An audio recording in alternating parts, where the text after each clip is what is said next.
പക്ഷേ പിന്നെ എനിക്ക് തോന്നുന്നു സംസ്ഥാനത്തൊട്ടാകെ BJP-യുടെ ഒരു കാൻഡിഡേറ്റ് മത്സരിക്കുന്ന കാര്യത്തിൽ ഏറ്റവും കൂടുതൽ പ്രചരണം കിട്ടിയിരിക്കുന്നത് ഇദ്ദേഹത്തിന് ഗുരുവായൂരാണ്. ഗുരുവായൂരപ്പന്റെ പ്രസക്തി ഇപ്പൊ കുറഞ്ഞെന്നാ തോന്നുന്നത്. കാരണം ഗുരുവായൂരപ്പനെ കാണാനായിട്ട് ഇത്രയും കാലം വന്നുകൊണ്ടിരുന്നത്, അതും ഗുരുവായൂരപ്പനെ ഭരിച്ചുകൊണ്ടിരുന്നത് മുസ്ലിമാണ്. ഇനി ആ ഭരണം വേണ്ട, ഞങ്ങളത് അവസാനിപ്പിക്കുന്നു. ഇന്ത്യയിൽ തന്നെ എനിക്ക് തോന്നുന്നു ഒട്ടുമിക്ക സ്ഥലങ്ങളുടെ പേരുകൾ മാറ്റിക്കൊണ്ടിരിക്കുകയാണ്. പണ്ട് മുഗൾ രാജവംശം ഉള്ള കാലഘട്ടത്തിൽ അവിടെ നിന്ന് ഇന്ത്യ വിട്ടുപോയി ബ്രിട്ടീഷുകാർ 200 കൊല്ലം ഭരിച്ചിട്ട് അവരാരും സ്ഥലത്തിന്റെ പേര് മാറ്റിയിട്ടില്ല. അതിനുശേഷം കോൺഗ്രസ് 10-65 വർഷം ഭരിച്ച് അവരും മാറ്റിയിട്ടില്ല. അവർ പറയുന്നത് മുഗൾ അവശിഷ്ടങ്ങളൊന്നും ഇവിടെ വേണ്ടെന്നാണ് പറയുന്നത്. വേണ്ടാതെ. അങ്ങനെയാണെങ്കിൽ പിന്നെ ഇന്ത്യ ഇല്ലല്ലോ. ഇന്ന് ലോകത്തിന്റെ മുന്നിൽ 7 അത്ഭുതങ്ങളിൽ ഒന്ന് സൃഷ്ടിച്ചു. അങ്ങനെ പറഞ്ഞ് ഇപ്പൊ അതിനും വേറെ ന്യായമുണ്ട്. അത് പണിഞ്ഞ ഞങ്ങൾ ഒന്നാം തരം ശില്പികളാ, അവരെല്ലാം ഹൈന്ദവരായിരുന്നു.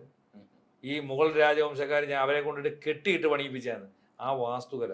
എന്നാ പിന്നെ ഇവരും അങ്ങ് പണിയിട്ട് അവരിരുന്ന സമയത്തല്ലേ ഇവിടെ ഈ നിർമ്മിതികളെല്ലാം നടന്നിട്ടുള്ളത്. ഇത് ചരിത്രപരമായിട്ട് നമ്മൾ ഗോപാലകൃഷ്ണന്റെ വാദത്തോട് പരിശോധിക്കുമ്പോൾ നമ്മൾ മനസ്സിലാക്കുന്നത് പൊന്നാനി ഒരു മുസ്ലിം ഭൂരിപക്ഷ പ്രദേശമല്ലേ, 50% മുസ്ലിം വോട്ടുള്ള പ്രദേശമല്ലേ പൊന്നാനി. അതെ. പൊന്നാനിയുടെ MLA ആരാണ് ഇപ്പൊ അവിടെ? കഴിഞ്ഞ പ്രാവശ്യം നമ്മുടെ ശ്രീനിവാസൻ സ്പീക്കറായിട്ടിരുന്ന ശ്രീരാമകൃഷ്ണൻ നന്ദകുമാർ ആയിരുന്നു. അവിടെ തന്നെ പ്രശ്നമൊന്നുമില്ല. അല്ല, അപ്പൊ അതാ ഞാൻ ചോദിക്കുന്നത്. അപ്പൊ അങ്ങനെയാണെന്നുണ്ടെങ്കിൽ ഗോപാലകൃഷ്ണൻ പറയുന്ന ഐഡിയ വെച്ചിട്ടാണെന്നുണ്ടെങ്കിൽ അവിടെ മുസ്ലിം MLA വരേണ്ടതല്ലേ?